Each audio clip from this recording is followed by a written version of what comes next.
Moment qu'on fait, et c'est absolument pas une critique vers vous, qu'on fait toujours la même réunion. Parce qu'en réalité, malheureusement, constat après constat, c'est toujours la même chose.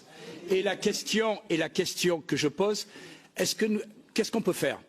Le Parlement européen, et vous y avez contribué au premier plan, à mon avis, a fait son travail. On a voté une résolution, on peut le faire mieux, mais nous avons fait notre travail, nous avons voté une résolution qui n'est pas appliquée. Soyons clairs. 2. Monsieur Mariani, on a voté 2 résolutions. Ben c'est encore pire alors. C'est encore pire si nous avons voté 2 résolutions qui en réalité n'ont aucune application concrète. Je regardais sur le site du Parlement européen.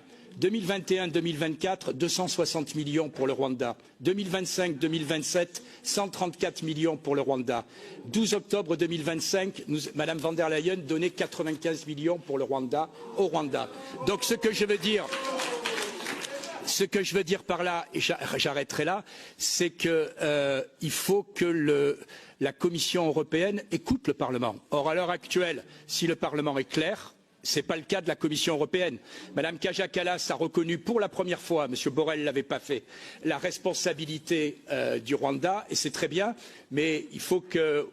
C'est comme en amour, il faut des preuves d'amour et il faut des preuves qu'il y ait des vraies sanctions qui soient approuvées. Et je pense, pour finir, la Belgique a fait un beau travail. Je salue les élus belges parce que j'estime qu'eux ont pris leurs responsabilités. L'Union européenne, malheureusement, je pense, joue un double jeu. La France joue un double jeu. La France joue un double jeu. Je rappelle qu'en octobre, M. Macron avait promis qu'on nous réouvrirait l'aéroport de Bukavu. Et donc, en réalité, aujourd'hui, mes 2 questions sont simples. En dehors du fait que j'approuve tout ce qu'ont dit les 2 ambassadeurs, il faut des vraies sanctions. Et ça, pas uniquement symbolique. Mes questions, y a-t-il un risque de régionalisation? Je me tourne vers l'ambassadeur peut-être du Burundi. Et Monsieur l'ambassadeur du Congo, qu'en est-il de l'annonce du retrait, qu'en est-il du retrait finalement des troupes du M23 tel qu'il a été annoncé il y a 48 heures? Merci. Merci beaucoup.